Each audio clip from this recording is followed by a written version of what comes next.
오늘도 하나님께서 우리와 함께 하십니다. 아멘. 전직 인도 대통령께서 우리 미국의 공항에서 검색을 당했는데, 그것도 전직 대통령이라고 이렇게 밝혔는데도 불구하고 다시 쫓아와가지고 검색대원들이 검색을 받고 가야 된다고 그렇게 얘기를 해서 다시 와가지고 굴욕적으로 몸수색을 다 당한 후에 비행기를 탔다고 그래요.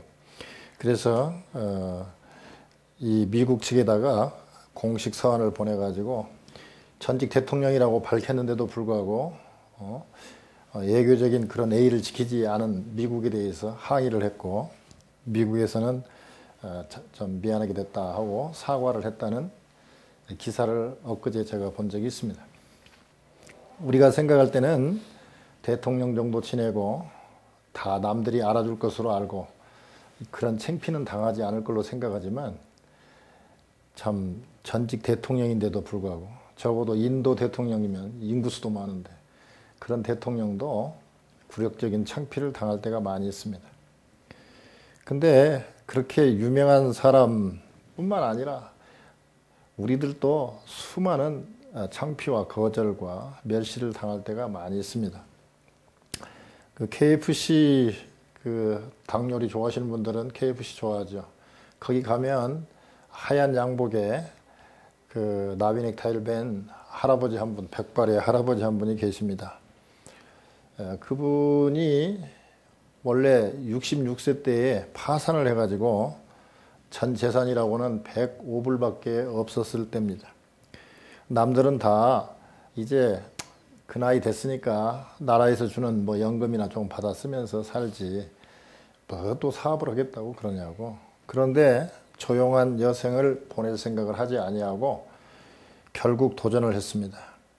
이분이 누구냐면 커넬 샌더스라는 사장님이신데, 자기가 닭 요리 하나는 잘 만든다고 생각을 했기 때문에 닭 요리를 만들어서 식당에 가가지고 내가 이런 레시피를 갖고 있는데 이거 한번 이 식당에서 적용해 보지 않겠냐고. 그러면 우리도 지금 우리 음식도 괜찮으니까 가라고. 그렇게 거절을 한두 번 당한 것이 아니라 1008번을 거절을 당했습니다. 그래서 1008번의 퇴짜를 맞으니까, 그 퇴짜 맞을 때 그것도 하루 이틀도 아니고 계속 퇴짜를 맞으니까 먹을 것은 없고 돈은 없고 그러니까 다 식어버린 홍보용 치킨으로 끼니를 때우고 차 안에서 잠을 자면서 그렇게 홍보를 하고 다녔어요. 그래가지고 결국 1009번째, 천국이네요.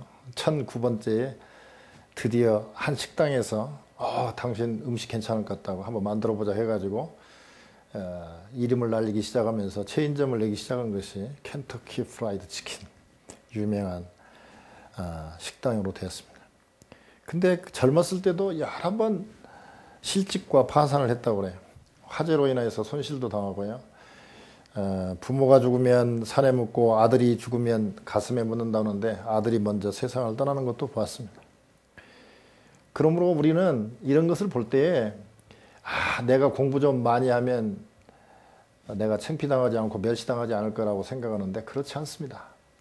전직 대통령도, 저렇게 유명한 KFC 사장도 수많은 식당에서 거절당합니다. 또 그 유명한 그 작가들도 수없이 출판사로부터 거절을 당했는데 나중에 그 작품이 아주 세계적인 작품들이 되잖아요.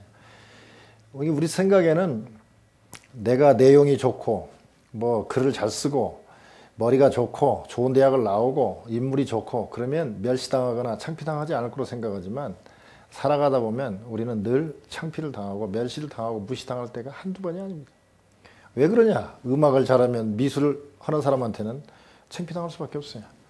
내가 공부를 잘하는데 일을 못하면 창피당할 수밖에 없어요. 공부를 많이 했는데도 어떻게 취직이 안 돼가지고 돈이 없으면 부자들한테 창피당할 수밖에 없어요. 우리가 멋있게 생겼다고 그래도 또 인종차별하는 동네에 가면은 백인들이 우리를 무시할 수도 있습니다. 그래서요, 간디도, 수많은 사람도, 많은 사람들도, 괜찮은 사람들도 수없이 무시당하고 멸시를 당한 적이 한두 번이 아닙니다. 우리는 뭐 좀 돈 좀 있으면 무시당하지 않을까 하지만 더 돈 많은 사람 만나면 또 무시당하게 돼 있어요. 그러니까 무시를 당하지 않는 것이 중요한 것이 아니라 무시당했을 때, 창피당했을 때, 나의 그 정중한 요청이 거절당했을 때에 어떻게 처신하느냐, 어떻게 극복하느냐가 더 중요한 것입니다. 예수님까지도 예수님 누구십니까? 하나님이시지 않습니까? 천지 만물을 창조하신 하나님인 성자 예수님까지도 창피당하고 그랬어요. 많은 분들은 그래요. 예수님이 설교도 잘하고 말씀도 잘하시고 하나님이시니까 다 대접받은 것 같지만 그렇지 않습니다. 한 번은 설교하다가 그 설교를 듣는 청중들이 저런 놈은 죽여야 된다고 해가지고 몰고 가고 낭떠러지에서 밀어서 죽이려고 했는데 하나님께서 함께 하셔서 그 낭떠러지에서 떨어져 죽지 않고 자연히 그 사이를 빠져나온 적이 있습니다. 성경에 보면 그렇게 나와 있어요. 하나님도 창피당했어요. 십자가에서 창피당했어요. 십자가형은요, 원래 옷을 입고 이렇게 십자가에 달리는 게 아니에요. 말하자면 남자의 모든 것이 다 보여지는 거예요. 근데 이제 그림 그리는 화가가 예수님이니까 좀, 그러니까 그냥 가운데 이렇게 좀 가려준 건데, 실제로는 사형수들은 저희 옷을 입고 죽지 않습니다. 벌거벗은 채로 십자가에 달려요. 그런 초라하게 그렇게 멸시를 당하는 그런 거는 나에게는 없을 거라고 생각하지만 그렇지 않습니다. 정말 무시당할 때가 얼마나 많은지 몰라요. 오늘 성경 본문에 보니까 다윗도 기름 부음 받고 앞으로 왕이 될 사람이고 세계가 알아주는, 그래서 많은 사람들이 데이빗이라는 이름을 수없이 지는데, 제가 아는 이 덴버에서도 많은 분들이 자녀들을 갖다가 데이빗이라고 이름을 지었어요. 제가 아는 데이빗도 한둘이 아니에요. 그래서 이게 헷갈려요. 성이라도 구별되면 모르는데 성도 같은 경우가 많아요. 왜? 훌륭한 데이빗이. 그런데 오늘 다윗이 지금 어떻게 보면 쫓겨다니잖아요. 사울 왕으로부터 쫓겨다니는데 먹을 것이 없고, 그러니까 먹을 것 좀 달라고 10명의 그 자기 사람들을 보내가지고 나발이라는 사람한테 가가지고 좀 추수할 때니까, 추수감사이잖아요. 되게 추수할 때는 마음이 후하거든요. 양털 깎는 게 말하자면 목축업자로서는 추수하는 때거든요. 그러니까 가서 좀 나그네도 대접할 때니까 좀 달라고 그러는데, 주인을 떠난 그런 사람에게 왜 내가 그걸 주느냐, 아주 멸시를 합니다. 얼마나 화가 났는지요. 다윗이 내일 내가 나발과 그 집안에 속한 남자들은 다 죽여버리겠다. 내가 안 죽이면 하나님께서 나한테 벌을 내리게 하시겠다고 맹세까지 하고 찾아갑니다. 그런데 마침 아비가일을 만나서 지혜로운 그 나발의 아내 아비가일을 통해서 그렇게 복수하지 않고 끝납니다. 다윗 같은 사람, 잘 생각해 보세요. 이 본문의 앞에 사울 왕을 죽일 기회가 있었는데도 사울도 안 죽인 사람입니다. 그것도 행여나 그 옷자락 좀 벤 것만 갖고도 마음에 상처가 됐는데, 또 그 다음에 우리 다음에 보면 또 살려줘요. 자기를 죽이려고 하는 사울은 2번씩이나 용서해 줬는데 생명보다도 멸시당한 것이 더 중요한 거예요. 사람은요, 기분 나쁜 것이 내가 죽는 한이 때라도 복수한다는 마음이 왜 드냐, 멸시당할 때요. 죽이려고 그러잖아요. 그러니까 사람은요, 사울은 자기를 죽이려고 했는데도 멸시당하게 생각 안 했어요. 왜? 내가 왕이 된다고 생각하니까 저렇게 사울 왕이 나를 죽이려고 하는구나. 그렇기 때문에 나는 왕이 될 제목으로 보는구나.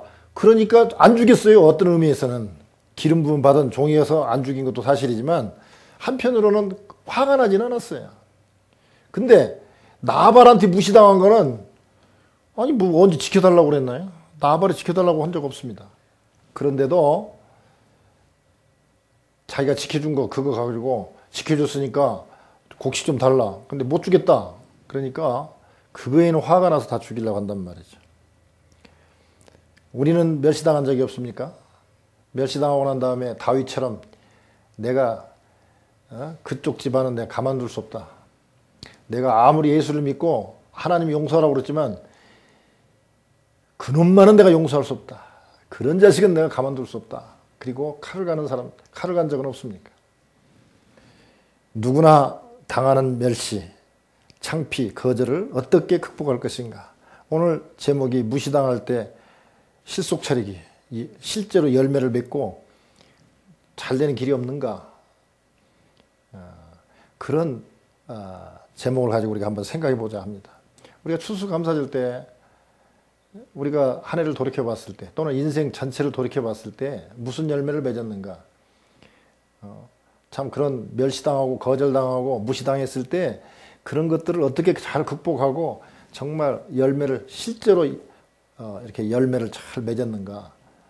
어떻게 하면 맺을 수 있는가. 한번 오늘 본문을 통해서 한번 생각해 봤으면 좋겠습니다. 25장 1절에 보면 오늘 본문은 제가 지명 관계상 짧게 잡았지만 25장 전체가 오늘의 주제인데요. 시작이 이렇게 됩니다. 사무엘이 죽음에 그랬습니다. 사무엘이 누굽니까? 마지막 사사라고 볼 수 있죠. 왕 같은 존재입니다. 그 사무엘이 다윗을 찾아와서 기름 부어서 안수해가지고 너는 왕이 될 것이라고 한 사무엘이 죽었습니다. 그 말은 뭔 말입니까?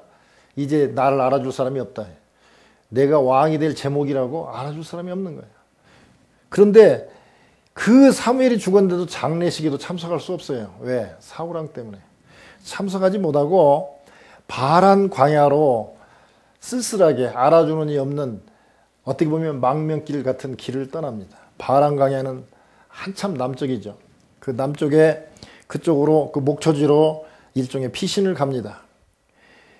거기에서 조금 위쪽에 마온이라는 도시가 있습니다. 헤브론에서 남쪽으로 한 8마일쯤 떨어진 곳이고 사해 서쪽으로 그러니까 9시 방향으로 한 15마일쯤 가나요? 하여튼 그 서쪽으로 있는 그 조그마한 도시인데 또 거기에서 조금 북동쪽으로 갈멜이라는 데가 있어요. 나발이 마온에는 살고 있는데 목축업은 어디서 하고 있냐면 갈멜도 목축지인데 그 갈멜에서 하고 있어요.